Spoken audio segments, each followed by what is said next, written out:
आज सुबह गगहा थाना क्षेत्र अंतर्गत पड़ने वाले गंभीरपुर के रामलीला मैदान में एक 55 वर्षीय अधेड़ का शव बरामद हुआ। दरअसल गंभीरपुर के रामलीला मैदान में वहां के लोकल युवाओं के द्वारा वहां एक्सरसाइज किया जाता है। जब आज सुबह वहां के युवा एक्सरसाइज करने पहुंचे तो रामलीला मैदान में एक ई रिक्शा खड़ा मिला। जब लोग नजदीक गए तो उस ई रिक्शा में एक 55 वर्षीय अधेड़ का शव पड़ा था। तत्काल वहां के लोगों ने गगहा पुलिस को इसकी सूचना दी।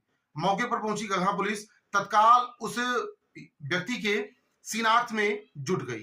काफी घंटों के बाद उसकी शिनाख्त हो पाई, जो रुद्रपुर थाना क्षेत्र के रामचंद्र के रूप में हुई।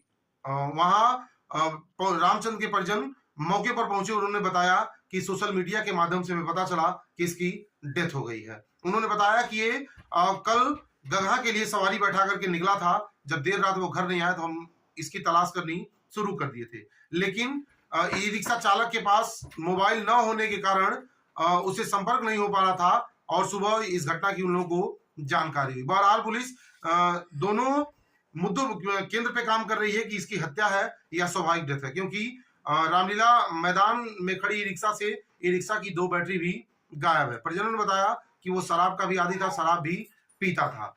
अब बहरहाल पुलिस इस मामले की गहनता से जांच कर रही है।